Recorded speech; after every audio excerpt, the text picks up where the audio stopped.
আজকে আমি তাহলে টমেটো কারিটা কীরকম করে বানাচ্ছি তোমাদেরকে দেখাই। টমেটো কারি বানানোর জন্য আমি এখানে 400-র মতো টমেটো নিয়েছি। মোটামুটি এই 7 পিসের মতো হবে। আর একটা সেদ্ধ আলু নিয়েছি, ক্যাপসিকাম কিছুটা আমি কুচিয়ে নিয়েছি, আর ড্রাই ফ্রুট কিছুটা নিয়েছি, একটা আলু সেদ্ধ নিয়েছি। ফোড়নের জন্য নিয়েছি সাদা সর্ষে, কালো সর্ষে আর শুকনো লঙ্কা, কারিয়া পাতা, আর কিছুটা টমেটো কুচনো নিয়েছি, পনির নিয়েছি কিছুটা, দেখো, আর আদা আর ধনে গুঁড়ো কিছুটা নিয়েছি, আদা ধনে জিরে তিনটে একসাথে গুঁড়িয়ে পেস্ট করে নিয়েছি, আর পোস্ত বাটা নিয়েছি। আর নেব হচ্ছে যেটা বেশি দরকার এটা বানানোর জন্য, দেখো এটা বানানোর জন্য আমি নিয়েছি রসুন আর কাঁচা লঙ্কা, এটাকে আমি পেস্ট করব। আর টমেটোগুলো করার জন্য কিছুটা ময়দা আমি নিয়েছি, গুলিয়ে এটাকে পরে মুখটাকে বন্ধ করে। তো টমেটোটাকে প্রথমে আমি কি করব, দেখো ঠিক প্রত্যেকটা টমেটোকে না এরকম করে বের করে দিতে হবে একটা চামচের সাহায্যে। টমেটোর ভেতরে যে বীজগুলো আছে, টমেটোর বীজগুলো এরকম করে সব বের করে দিতে হবে।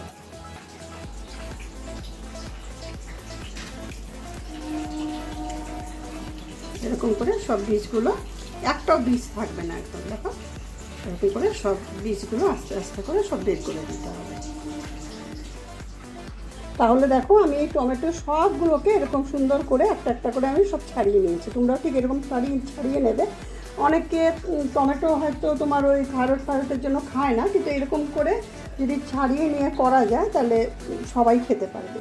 তো এবার আমি রসুনগুলোকে এর মধ্যে পেস্ট করে দেবো।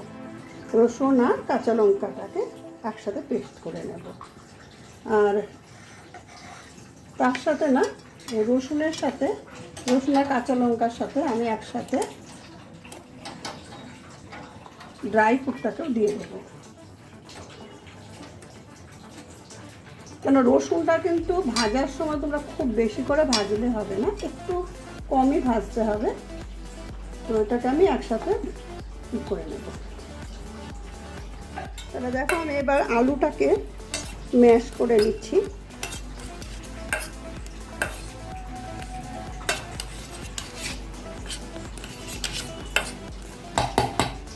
এটা মোটামুটি ম্যাশ করে নিয়েছি। এবার এর মধ্যে আমি একটু নুন দেব, পরিমাণ মতো নুন দেব, দিয়ে এবার কড়াইটা দেখি আমার গরম হয়ে গেছে। এবার আমি এর মধ্যে কাঁচা লঙ্কা, শুকনো লঙ্কা দেবো দুটো, আর কিছুটা সর্ষে আমি তুলনে দিয়ে দিলাম এর মধ্যে।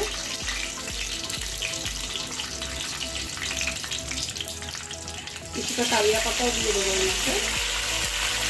কারিয়া পাতাগুলো আমার কাছে একটু 2-3 দিন আগে রান্না ছিল বলে একটু শুকিয়ে গেছে।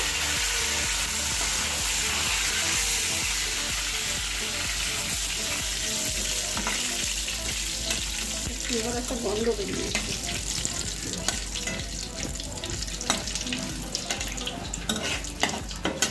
এবার আমি টমেটোগুলো যে কেটে রেখেছিলাম ওর পেছনে যে ইয়েটা বেরিয়ে গেছিলো সেটা আমি এর মধ্যে কিছুটা দিয়ে দিলাম। আর নুনটা আমি আলু সিদ্ধতে কিছুটা দিয়ে রেখেছিলাম, আর এই 1/2 চামচের মতো আমি একটু নুন দিয়ে দেবো ওর মধ্যে, এই মশলাটার মধ্যে। আর ধনে আদা আর জিরে পেস্ট করে রেখেছিলাম সেটাও আমি 1/2 চামচের মধ্যে এর মধ্যে দিয়ে দিলাম। দিয়ে মশলাটাকে ভালো করে পেস্ট করতে থাকবে, ভালো করে এটাকে ফ্রাই হবে, মশলাটা খুব ভালো করে ফ্রাই হবে।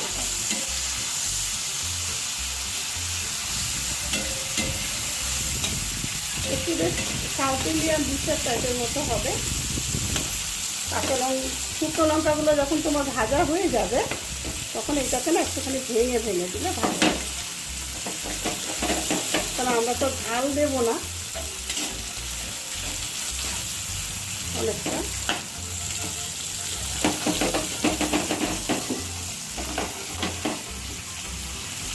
এরকম করে পিস করে দেবে, তোমার এটা দিতে হবে। এরপর আমি তোমাদেরকে যে ড্রাই ফ্রুটটা কিছুটা আমি রেখেছিলাম, দেখিয়েছিলাম, সেটার থেকে আমি 1 চামচের মতো দিয়ে দিলাম। ড্রাই ফ্রুট বাটা আর তোমার ওই রসুন বাটা যেটা ছিল সেটা আমি 1 চামচ মতো দিয়ে দিলাম।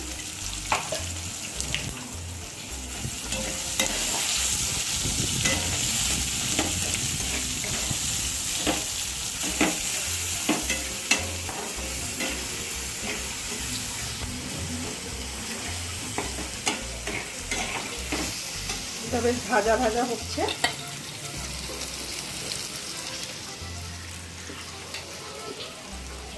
এবার আমি যে আলু সেদ্ধটা রেখেছিলাম সেই আলু সেদ্ধটা এর মধ্যে দিয়ে দেবো।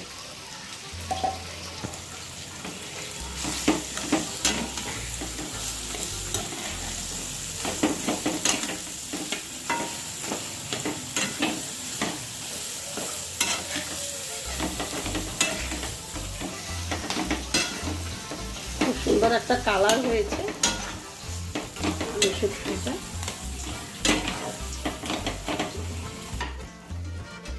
এবার আমি দেখো, এটা আমার আলু সেদ্ধ মশলা কষাটা এটা হয়ে গেল। এবার আমি এটাকে নামিয়ে দিলাম।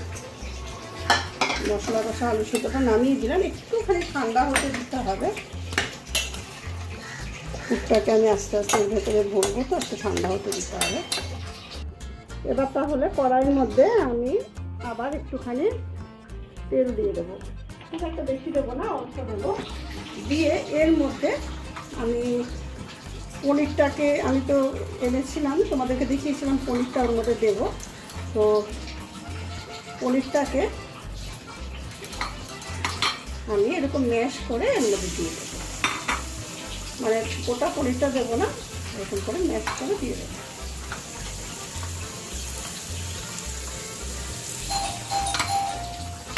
পনিরটাকে এরকম করে দিয়ে দেবো। তাহলে দেখো, এই যে আমি পনিরটাকে একটু ভাজা বসিয়ে দিয়েছিলাম, এটাকে না তোমরা মনে যদি করো তাহলে ওই আলু আগে ওটাকে ফ্রাই করে তারপরে আলুটাকেও দিতে পারো। তো আমি আলাদাই করছি। একটু গরম মশলা দিয়ে দিলাম এর মধ্যে 1/2 চামচের মতো। আর দেবো 1/2 চামচের মতো একটু ঘি দেবো। পনিরের মধ্যে ঘি না দিলে না, পনিরের যে টেস্ট আছে সেটা কিন্তু তোমরা কেউ মোটামুটি পাবে না। পনিরের টেস্ট পেতে গেলে একটু ঘি বা মাখন একটু তোমাকে দিতেই হবে এর মধ্যে। দিয়ে এটাকে আমি আর একটু ফ্রাই করে নিলাম। আমার হয়ে গেছে এটা ফ্রাই। এবার আমি এটাকেও এই একই সাথেই নামিয়ে দেবো। এটাকে নামিয়ে দেবো একসাথে।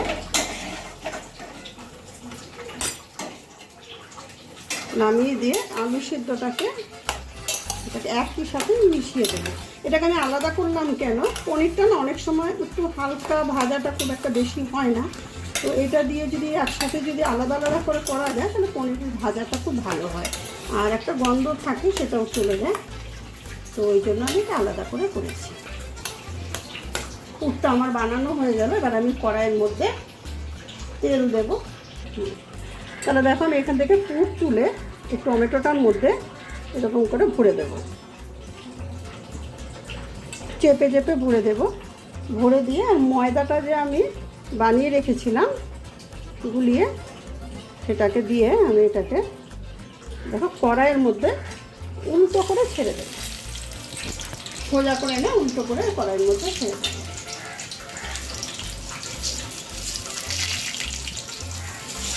এরকম করে সবগুলো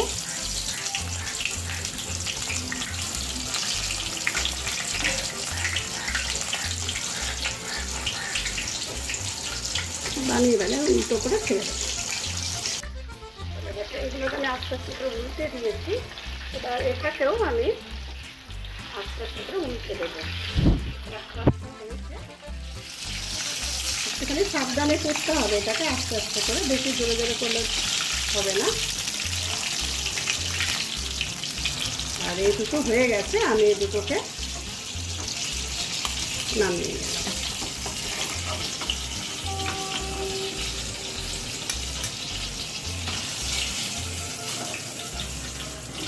দেখো আমার সবগুলোই হয়ে গেছে।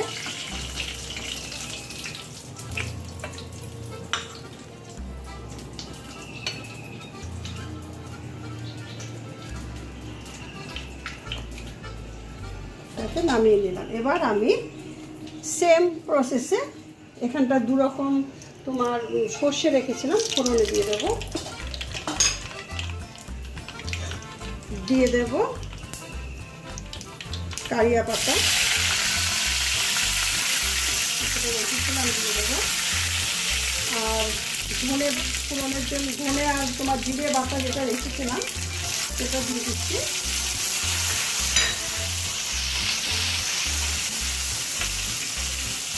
এটা দিয়ে দিলাম। এরপর আমি ক্যাপসিকামগুলো রেখেছিলাম কুচিয়ে কুচিয়ে, তোমাদেরকে দেখিয়েছিলাম আলু ফ্রাই করার মতো। ক্যাপসিকামগুলো দিয়ে দেবো ওর মধ্যে।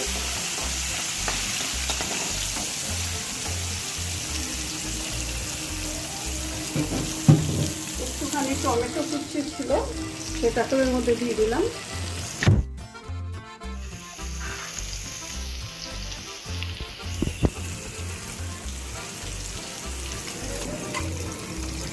আর যে আমি তোমার রসুন বাটা আর যে তোমার ওই ড্রাই ফ্রুট বাটা একসঙ্গে রেখেছিলাম সেটাও আমি এর মধ্যে দিয়ে দেবো।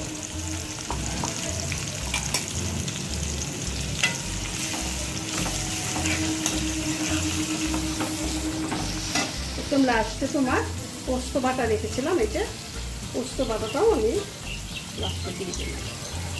লাস্টের দিকে তোমার একটুখানি জল দিয়ে দেবো আমি সব মশলাগুলো।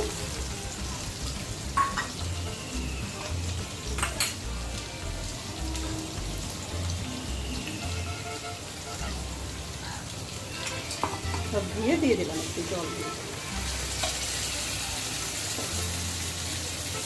দিয়ে দেবো স্বাদ মতো নুন, দিয়ে দেবো স্বাদ মতো যতটা হলুদের গুঁড়ো লাগে হলুদের গুঁড়ো দিয়ে দেবো। দিয়ে এটাকে একটু কষাতে হবে।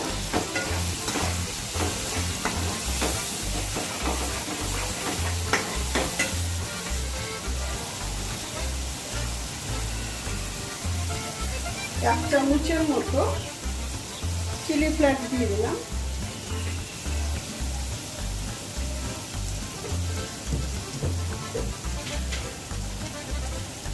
দেবো একটু কালারের জন্য, বেশ একটু কালার হলে ভালো লাগবে, কাশ্মীরের 1 চামচের মতো কাশ্মীর লঙ্কার গুঁড়ো দিয়ে দেবো।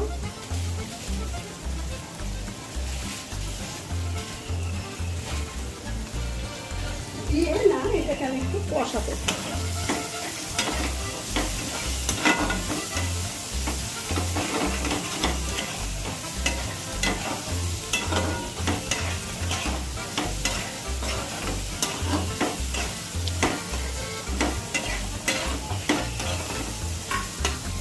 আর স্বাদ মতো একটু চিনি দেবো। চিনিটা তোমাদের অপশনাল, তোমরা মনে করলে দিতেও পারো আবার নাও দিতে পারো।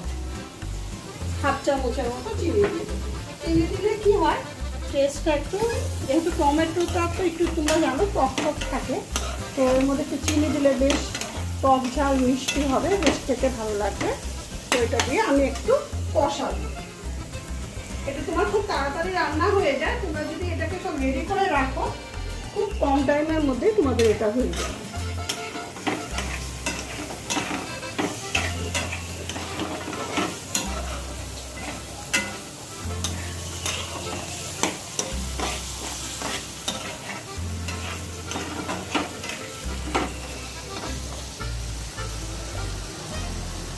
একটু হতে দিতে হবে 2 মিনিট। তাহলে দেখো আমার এটা পুরোটা কষানো হয়ে গেল। এবার আমি এর মধ্যে দেব গরম জল। অবশ্য তোমরা যখন করবে তখন একটু ঠান্ডা জল দেবে না, একটু হালকা গরম করে নেবে জলটা। ওই জলটা এমনিতে যে কোনো সবজিতে একটু গরম জল দিয়ে সবজিটাকে তোমার করলে খুব ভালো টেস্টি হয়। এটা তো আমার হয়ে গেল। এবার আমি এইগুলোকে একটা একটা করে সব দিয়ে দেবো।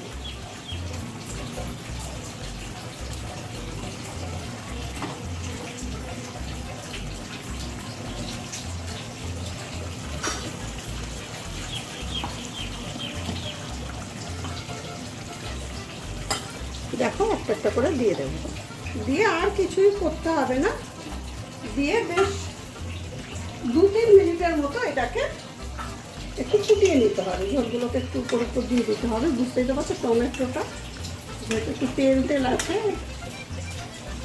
এটা তোমার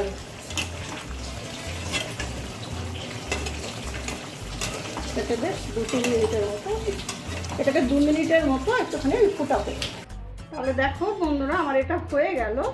এবার আমি এটাকে আস্তে আস্তে করে নামিয়ে নেব।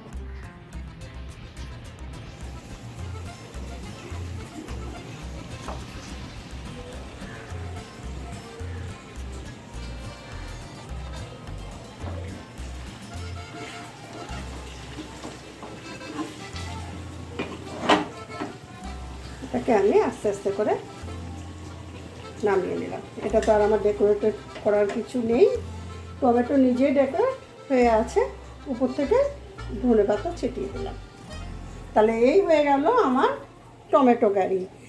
আশা করি বন্ধুরা তোমরা সবাই দেখেছো এবং তোমরা কেমন হলো একবার নিশ্চয়ই অবশ্য তোমরা করবে, করে আমাকে তোমরা নিশ্চয়ই জানাবে। আর প্লিজ আমার চ্যানেলটাকে একটু সাবস্ক্রাইব করে দিও। টাটা।